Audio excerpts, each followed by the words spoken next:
PHNX Cardinals pregame show, your premier Arizona Cardinal podcast. I'm Johnny Venerable. He's the playmaker, Brittan Golden. We are here to break down everything you need to know. Dallas Cowboys at the Arizona Cardinals, and Brittan, the spread is robust. 12 and a half, 13. But something tells me I think the team's going to play above its head for the third consecutive week. Well, we hope so. Defense is the one that's going to have to show up this week. Again, I mean, it's been on their shoulders really the first 2 weeks as well. But, I mean, for this team to come through, especially right now, it's just they need a solid showing from the defense and feed James Conner the football. That's right. We're going to talk about all the keys to the games here in a little bit, but we do have the updated inactives per Brack here of PHNX Cardinals. Let's jump right in to pre-flight. No surprises. Week 3 inactives. Cardinals have had a chance to kind of mitigate these injuries, BG, over the course of the week. Josh Woods, who's missed his second consecutive week. That means Barnes, the veteran, is going to start alongside Kazir White. And then no surprises. Mannings, Higgins, O'Donnell, Thomas. These are all guys that are backups, practice squad level players. So, unlike last week where the Budda Baker injury kind of came out of left field. And that happened on a Friday afternoon, and they scrambled. They scrambled to find coverage over the next 48 hours. No surprises this week. How could that play to the Cardinals' advantage given what Dallas has to offer? Well, you can continue with your game plan going in that you've had all week now. When you lose somebody like Budda a day or two before game day, you kind of have to switch a lot of things up. So knowing that you've got pretty much the core you've had all week in practice, I think it's a lot easier as a game plan defensively and offensively. Getting the results of these early games. And yes, folks, it is frustrating as we see the results. Whatever the hell happened in Jacksonville. Listen, it's one game for Houston. We're going to talk about that. You guys are already crushing it in the chat. Fishbowl Flash saying game day, let's go. We are ready. Jessica, let's go. Come on, Cards. I love this comment from my guy, Michael. This could be one of those magical signature upset wins for the Arizona Cardinals or a total disaster. Let's effing go. It does feel like that. It feels like, the Cardinals are either going to come out, they're going to play well and potentially secure a dub, or it could be one of these long Sundays that we have not had yet. A lot of people have teased this team unwatchable this year, winless, 0-17, tanking, and really they've led at both halftime ventures. They've led after 3 quarters in both games. They just haven't been able to close teams out. What needs to be different for the Cardinals today to make that happen? Well, if they can get the same performance offensively that we started with last week, it's continuing it in the second half. Yeah. Don't get away from that run, especially when your running back's averaging 5.5 yards a carry. Don't bail on it. Yep. So keep that same game plan. Offensively, I thought their game plan was really great in the first half, really until that second drive of the third quarter. So, I mean, keep that on, keep your foot on the gas, keep the defense rolling, and just try to, stay in the game. Yeah. You weren't here on our Friday show, but I made a comment to the folks in the chat, and I said, I've had the same $30 Under Armour shoes that I rep with our guy Howard Balzer for really the longevity of this podcast, and people shame me, the GM Saul Bookman, co-host Bo Brack, on my shoe game. So I've invested in some Jordans for the first time in my life. This is the first time I've ever bought in Jordans, and I'm going to go with some They're Cardinal nice red and too. black. Okay, Nice. I get your stamp of approval on my shoes. Oh, yeah. Okay. He was looking for that. He really needed that. He needed it. I need the inches, by the way. Some people ask tongue-in-cheek on Friday's show, do they have lifts? No, they don't have lifts, but just a natural height that a shoe like this gives you, multi-dimensional. So I get your approval. Oh, yeah. Hey, look, any type of pair of J's, I got them on, so I like it. Saul saying it was awful, Johnny. We're rebounding. I think this is a good omen. Could the Cardinals be undefeated when I wear these shoes? We will see. We also want to see the key storylines entering this game that takes us in to the Birdgang Blitz. The 3 major storylines heading into the matchup against the Dallas Cowboys today. And let's start with what's on everybody's mind. How are the Arizona Cardinals going to stop Micah Parsons, Brittan Golden? Managing Micah, he has been, in my opinion, the best defensive player in the NFL this year. Cardinals' offensive line is a strength. But again, you go up against what I think is, the best pass rusher on maybe the best defense. It's a tall task. It's a very tall task. I mean, you got to get running backs involved. You got to get tight ends involved. Maybe throw a chip block out there on their way out of the backfield, or you're as a tight end when you're attached to try to chip, allow your tackle to get his feet set and back. But other than that, like you said, it's just trying to find a way to manage him, not let him be back there and pressure the quarterback every snap. You just got to make sure he's not back there, which is a very, very tall task. It's very difficult when you consider that, you know, DJ Humphries has looked solid this year. He hasn't looked great. They're going to move Micah Parsons all over. And I think about the left guard for the Arizona Cardinals, Elijah Wilkinson, who has not been good this year, back-to-back 30 grades from PFF to begin the season. Like, we know Dan Quinn is not afraid to say, Micah, go and feast on the worst offensive lineman for that opposing team. So I know everybody is projecting Micah off the edge, and I'm sure we're going to see that. But the Cardinals have to be so stout up front because giving Josh Dobbs time is everything. If you ask him to go 5 to 7 step drops and play from behind, that's going to be a long Sunday. We saw it immediately late in the game against Washington. We saw it late in the game last week against the Giants. Like, Josh Dobbs, you know, I think he's got some good qualities, has to be able to play downfield with a lead or a manageable game. And if this gets to double digits and you've got Dobbs back there 7 steps, it could get ugly. It's it. And the thing about it is the offensive line is going to have to come to play today, like you said earlier. Like, Josh Dobbs has to have time. He has to feel comfortable back there. And we were talking about it. This defense for the Cowboys is arguably the best defense in the NFL right now. Yeah. So production-wise, through the first 2 weeks. So allowing Dobbs to have time, which is going to start with the run game as well, is just opening holes and giving James Conner and, you know, a lane to get through there and move the football. Positive plays. Our guy Bo Brock in the chat is going to join us momentarily, saying Brittan's hat, Johnny's kicks. The pregame is drippy today. It's the first time I've ever been called drippy in my life, so I will take it outside of when I wear PHNX gear at the PHNX merchandise locker. But Brittan, you know, he matches his hat to his shoes like a true fashion savant. You know, I'm slapping on Jordans. I'll probably wear this like with my dress clothes to get my money's worth. You know, I just We do just it. get Do you what a I red can. and black hat. You'll be fine. All right. Let's check out number 2 here in the Birdgang Blitz. You mentioned it at the top of the show, BG. It's feeding James Conner. James Conner was really the offensive player of the game last week, has been the best offensive player for this team this entire season. You know, what's your expectation? If the Cardinals are going to have success today, what does James Conner need to do? He's got to just build off of what he did last week, honestly. I mean, he ran that ball. That first drive of the third quarter really set the tone, and he averaged, he had 5 carries for like 52 yards or something on that drive alone, and then it just looked like we got away from it. That's something that they can't do. So, honestly, just feed James Conner. Allow him to get in a rhythm early, and I think the game will be a lot closer than what people are giving it. Absolutely. I do want to get to Saul Bookman's comment in the chat. Shout out to teams that give Vance Joseph opportunities. Y'all are the real ones saying fuck it before it even starts.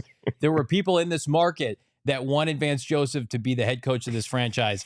You don't know this yet. The Dolphins have given up 70 points in their game. It's 70? 70-20 right now at Miami. Vance Joseph, will he be employed tomorrow? I think that's a question worth asking. 70 points. 70 points. I mean, would you take Vance Joseph and Sean Payton right now in Arizona? I think it's an overwhelming no. Yeah, no, I don't want that. You know, I don't want 70 points put on me.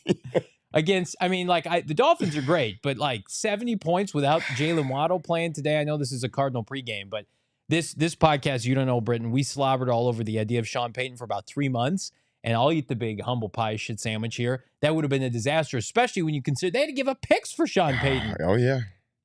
They did a lot for Sean Payton, and they're looking just exactly how they did last year. There's 8 minutes left in that game. Broncos country. Let's ride. Let's ride. Let's ride all the way to the shit cellar for the NFL season. 70 points, 8 minutes left in that game. Cardinals kickoff here at 1:25. And again, James Conner, back to our topic of discussion. He's got to be one of the best free agent signings in recent memory for this team. I mean, you go back to the highlights each of the first 3 seasons he's been in the desert. I mean, it's fantastic. He's on pace this year, 1,300 yards from scrimmage, double-digit touchdowns. To me, it's like, let's reward this guy with opportunities. Let's not sit around for a team that may be limited, BG, and say, why didn't we give James Conner the ball enough? I like Keontae Ingram and Dermacado fine, Dermacagey fine, but this needs to be a game where James Conner has 25 to 30 touches, let the chips fall where they may. And again, you want to go with your best. You're going to lose with your you're going to lose a game. You want to lose with your best foot forward, in my opinion. Agreed. And you, like I said earlier, getting James Conner started early is key. You've got to get him in the rhythm and got to get that offensive line in the rhythm. And just, they have to establish the line of scrimmage. If we can come out and establish the line of scrimmage against that defensive line, we'll have success on the ground, which in turn will allow you to have some success through the air. Lastly, can we have success at State Farm Stadium today, BG? That remains to be seen. early reports not good for every 3 or 4 Cowboy fans to 1 Cardinal fan.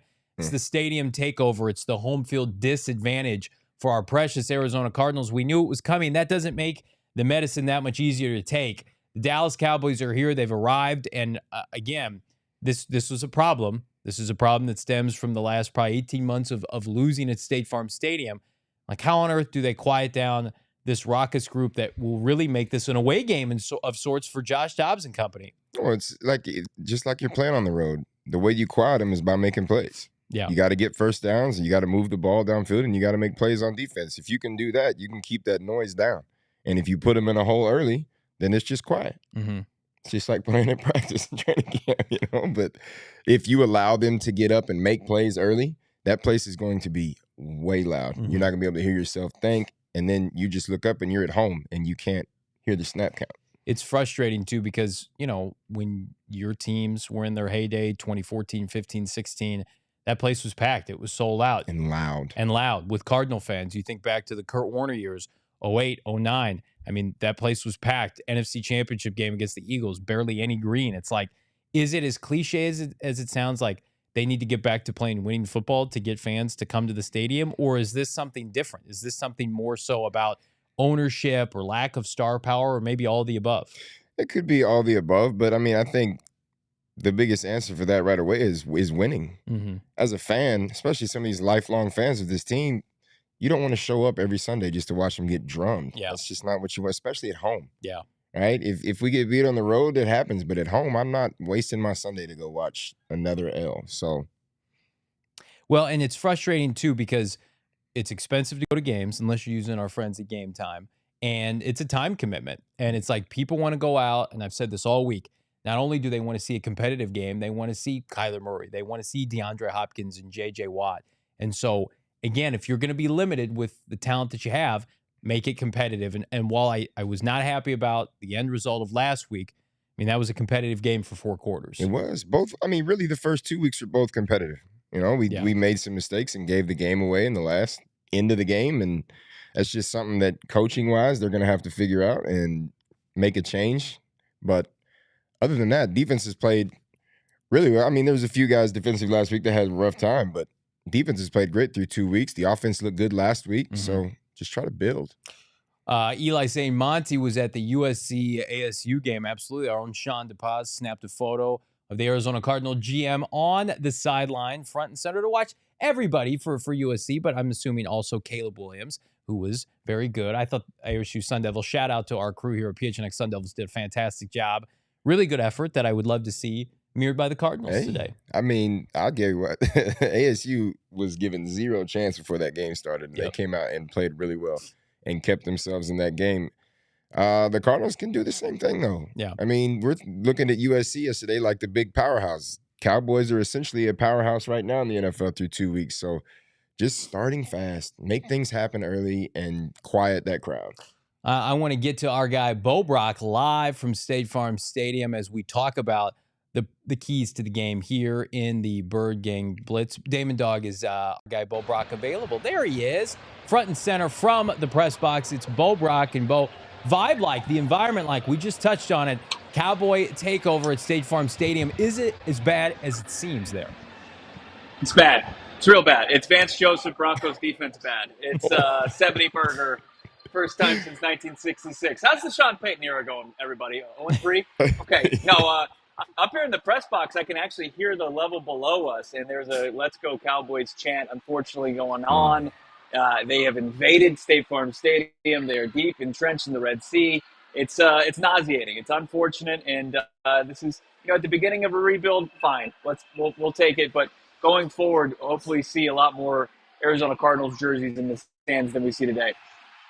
What do you expect to be the biggest key to victory for the Cardinals today? I know we previewed it, Bo, all week on the PHNX Cardinals podcast, but something definitive that the Cardinals have to do to secure their first dub of the JG era here in 2023. Yeah, make the Cowboys offense face adversity for the first time all season long. They've had too many easy games, and it's been set up by that defense. But if they can take advantage of the 2 offensive linemen being out of this game, including their starting center, I think that this pass rush, we said, you don't necessarily have to pressure Dak Prescott, But if they can get pressure without blitzing against Dak Prescott, I think that could bode well and get this defense back on track to where it was the first 6 quarters of the season, more so than like the last 2 quarters of the second week of the season for the Cardinals. Well, BG, we talked about it. Your boy Dennis Gardeck, each of the first 2 weeks has a sack. Like, are you making a prediction now? He's going to go for 3 for 3 in 3 weeks? Oh, we do it at the gym. It was destined for Monday. We walked in the gym. We said Dennis gonna get him another one this week. So we love to see it. But like Bo said, the pressure's got to come. Like, especially from the inside, they have 2 interior linemen out. Those defensive tackles need to find a way to get pressure up that middle, and then it'll open it up for the guys on the outside. And like you said, pressure on Dak. He tends to make some mistakes throwing the ball up in the air, so that ball could be floating up there. There's a chance for defensive turnovers and a way to stay in this game. Bo, any surprises as it relates to the inactives? I know nothing telegraphed ahead of this week, but it does feel like the Cardinals are at semi-full strength against Dallas. Yeah, after the Budda Baker injury, which was crushing. Anytime you lose a leader like Budda, it's going to be tough to overcome. But they got Quantrez Knight, and I think they really like what they've got from Andre Sachre. So should be okay as far as the back end safety, but other than that, I think they really have to, as far as the defensive front, I think that they are comfortable with the guys that are filling in for guys like LJ Collier and guys like Carlos Watkins, who's placed on the IR. It's going to be important for those guys to get into the rotation, stay healthy throughout the game, so they can keep those snap counts right where JG and Nick Rawls want them to be. I can already hear how loud it is at State Farm Stadium. I'm not a fan of that. I am a fan of this, though. Tap that app. You're Johnny's favorite bets. Listen, I'm about 500 for the year, okay? But I think today's the day we turn it all the way around. We get to over 60% like a true professional bettor. Here are my picks for this week. I like over 12.5 rushing yards for Dak Prescott. Again, we saw from Sam Howell and Daniel Jones. As much as I like the front 7 at the edge for the Cardinals with these pass rushers, they have been successful, gentlemen, to allowing opposing quarterbacks to run. I feel like that could hit at the first half alone. Get that right now, -115 with our friends at BetMGM. I also like the over. I like the over at 182.5 for Joshua Dobbs. Dobbs went over 200 yards passing last week. I don't want to overreact too much to Trayvon Diggs, but that's a big loss. And I think we saw Dobbs throw the ball downfield well last week, BG. Tight ends involved. Hollywood Brown had more to do. Michael Wilson. So those are the 2 prop bets. And then in terms of over-under for this game, I'm going to take the under. 43.5 points. I'm not going to overthink it. Cardinals offense made strides, but this is Dallas's defense. And I do think, BG, that the Cardinals want to come out and prove people wrong, that the second half of last week was an anomaly for their defense, that their defense is more closely resembling the first 6 weeks, or 6 quarters rather, of the NFL season. Oh, and I agree. And like we said, it's big for that Cardinals defense to come out and make plays early and get pressure and make it move. So, I mean, we'll see. Hopefully they're as pumped up as that Dallas Cowboy crowd is out there. Oh, my goodness. That is deafening, Bo Brack. Is that mostly Cowboy fans, would you suggest, right now? There were a ton of blue and white and silver in this when I was walking in the stadium. I would not be shocked if that, because I can't see the field from where I'm standing. I believe that is mostly Cowboys fans. It's insufferable. It's bad. It's more overwhelming than the Giants crowd last week, which was pretty loud in the second half, of course. So it's going to be something that the offense is going to have to deal with, and that's brutal. It's brutal, but again, it's not something that this team isn't used to. And I think Jonathan Gannon is, again, uniquely positioned to secure another impressive showing defensively against a former team that he played in the NFC East, right? Like we talk about, and rightfully so, BG, like Dan Quinn, tremendous defensive coordinator. But like this is still Mike McCarthy at the end of the day. This is a guy that has been known to kind of fumble all over himself. They lose Kellen Moore. I have not thought that the Cowboy offense has been all that impressive. Like for you, do you think that the strength of this Cardinal defense, or excuse me, this Cardinals team still relies on their defense? I do. And like you said, the Cowboys have not had mind-blowing offensive stats. They haven't had to. Their defense has put them in great positions to win the first 2 games to begin with. So you haven't seen the Cowboys offense have to actually go out there and make those crazy plays. So I think defensively today, if we can keep that pressure up in there and we can force Dak to make some mistakes and we can get away with some stuff. Bo, we talked about it earlier, Micah Parsons, and the problem that he presents You know, the Yeah. offensive line is going to be tested like they've never been tested before. Like, what do you anticipate Drew Petzing to do to kind of mitigate, if you can, Micah Parsons up front? And you're just going to have some little dump-off options, you know, as far as a guy like Dobbs pre-snap. He's going to have to be very aware of where 11 is. And, you know, I think you just want to rely on your bread and butter, right, as far as your tackles. If he's coming off the edge, maybe they can keep that pressure up. If he's going up the gut and he's taking advantage of an Elijah Wilkinson, you know, I think that's just going to happen, right? But if you've got your guys like Paris Johnson Jr., DJ Humphries, you know, one of your highest-paid players on the team, like, they're going to have to do their job in this game and slowing down 11. You know that you're not going to be able to take him completely out of the game plan, but can you minimize where he's going to be making, and can you keep him from being that game-breaking player that he's been 2 weeks into it as he's on his way to a Defensive Player of the Year campaign? You can't be a part of that resume today. Can you kind of subdue him? Can you keep him to a couple tackles, couple pressures, couple hurries? Fine, but as long as he's not, you know, taking the ball out of Josh Dobbs' hands like we saw, you know, 2 fumbles in week 1 and not forcing bad throws, errant throws, and turnover and picks, I think that you've done your job. You're obviously not going to completely take him out of the game plan. Bo, let's pour one out. We talked about at the top of the show for the winless season, at least for the Houston Texans. They unfortunately knock off the Jacksonville Jaguars, who were not competitive, frankly, in Jacksonville. However, and the point I want to emphasize, gentlemen, is it just shows you anything can happen on an NFL Sunday. Houston has looked abysmal defensively each of the first 2 weeks. It's not like their personnel changed. Their offensive line isn't very good, and they controlled that game on the road. We mentioned this. The Colts could potentially upset Baltimore. Carolina, Seattle battling right now. Like, this really echoes, BG, the emphasis that on any given Sunday, any team can beat any team in the NFL, no matter the point spread. Agreed. And we used to have a saying when we were playing is those guys get paid on the other side too. Right? You're all in the NFL. There's 32 teams. It's not just one. So everybody's a professional. Everybody's the best of the best that plays in this league.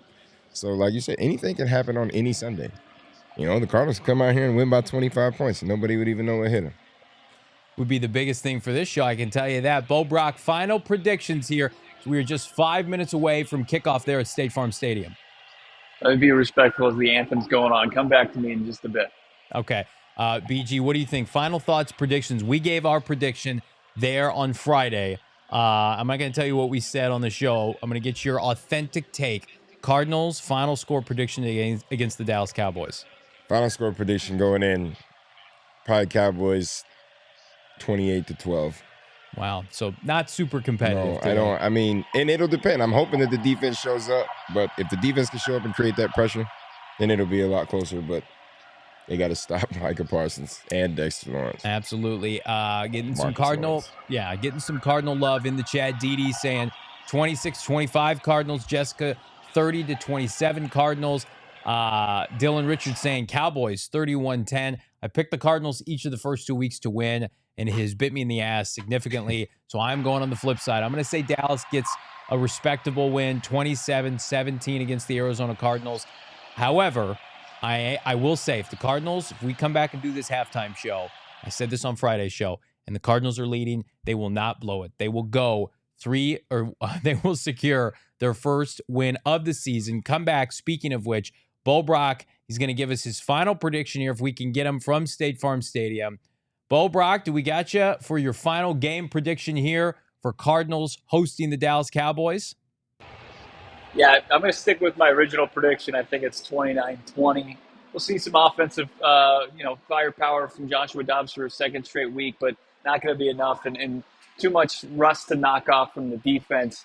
I think that offensively Dallas gets going even with 2 guys down. But, I think that there's a path to victory, and if they can create that pressure against Dak, could be a good day here in the desert and hopefully show that they've learned from their previous 2 weeks of mistakes in the second half, hopefully finish one out if they get the chance. Donnie, keeping it real, you got it. Big bet from your boy with our friends BetMGM at the halftime show if they are leading. Speaking of the halftime show, keep it locked in, PHNX Sports, for your definitive halftime and postgame show immediately following the action at State Farm Stadium. Subscribe. Brittan Golden, Bo Brack, I'm Johnny Venerable. Subscribe to PHNX Sports on YouTube, and we will see you at halftime.